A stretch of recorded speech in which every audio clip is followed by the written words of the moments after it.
How you doing? My name's Bob Parker. I'm a trainer here at Creek Carrier for the past 6 years. A lot of people come up to me with the question, how do you chain up a truck for the road conditions? And that's what I'm going to show you today. I'm going to start off with having the essential tools. A good pair of insulated work gloves, a good pair of insulated shoes and clothing. You'll need a 9/16 wrench, and you'll also need a cam fastener wrench. Along with that, you might need a safety vest and or have your reflective triangles out. You will also need a pair of safety goggles. It's important that you, if you never put chains on before, it's important that you take time and learn how to put on chains before the weather becomes severe.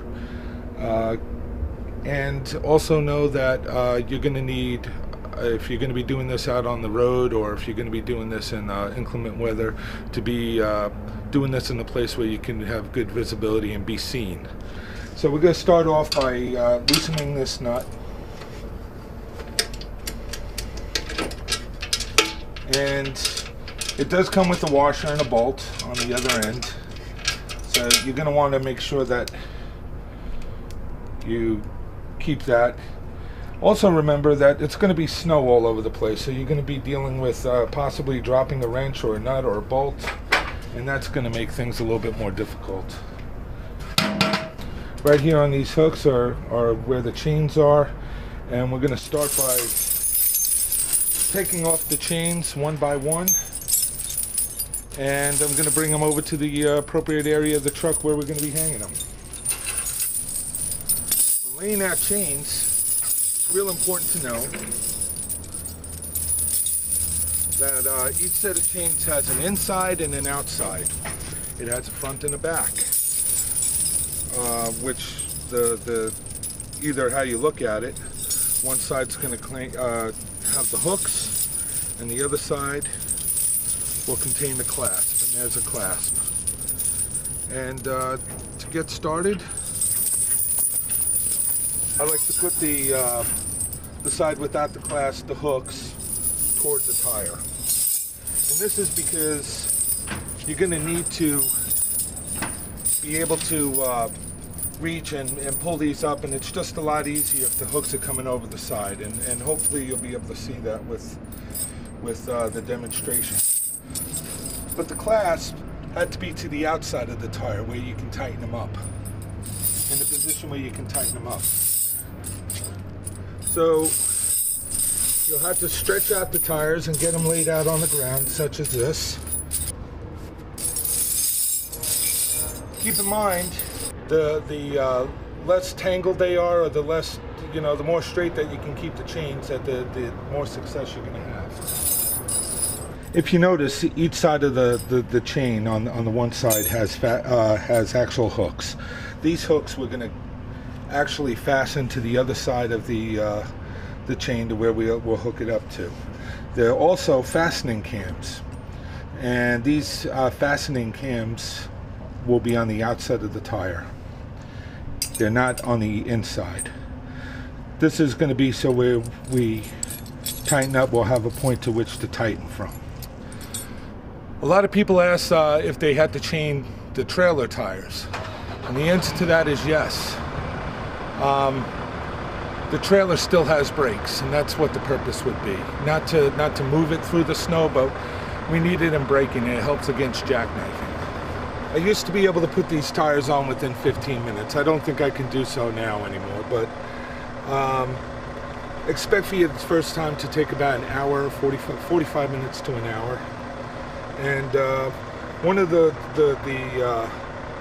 real helpful things I use as a cheat tool, I put something right down in the center of the chain. That way when my rear tire gets to where the point of that is, I know to stop. And it should be equal on both sides.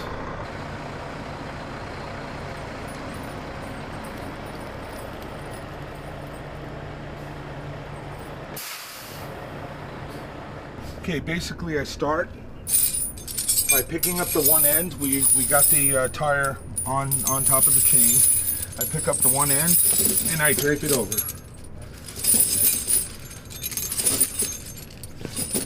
try to make it as evenly as possible.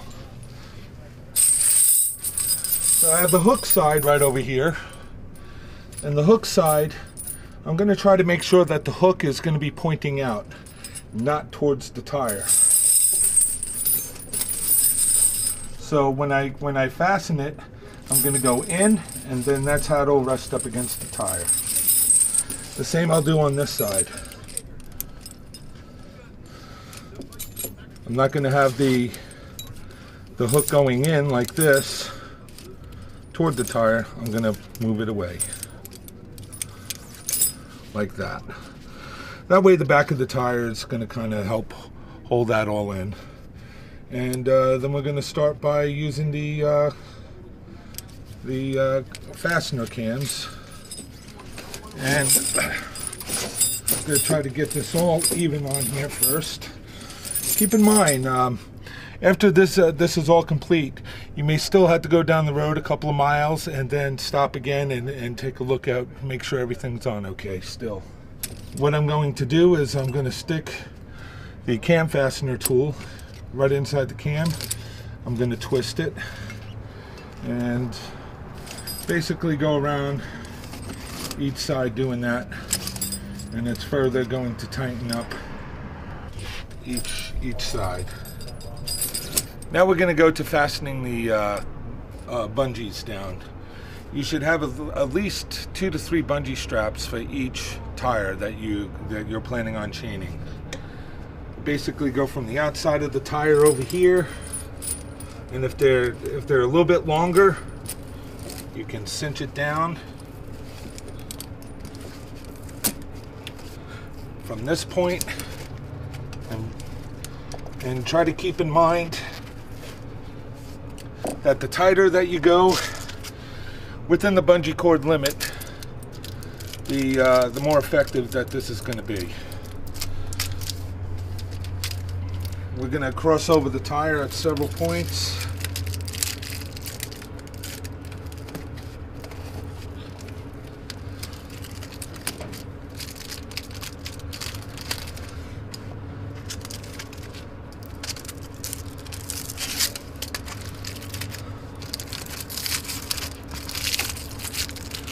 And usually by the second or third one, it's becoming really difficult to pull on these because the chain already starts to get tight.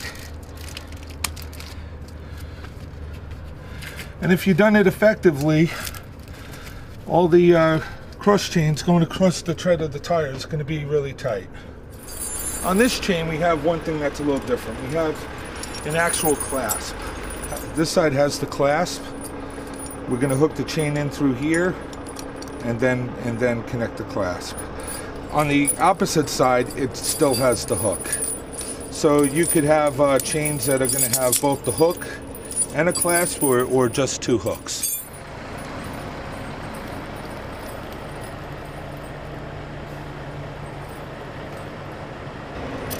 Again, we're going to start with the back of the tire. I'm picking up the end. And if you don't get it hooked in at first, move the chain up on the tire. That'll help you grab the inside hook. And once you get it hooked in, now you can move it around more evenly. This is going back to the clasp. Just don't go to the inside of this, because that might be loose. You always want to try to make it as tight as possible.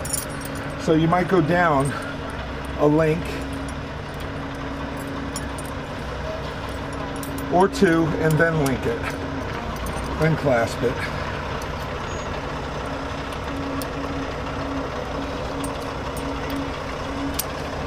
And that's how the clasp is effectively working.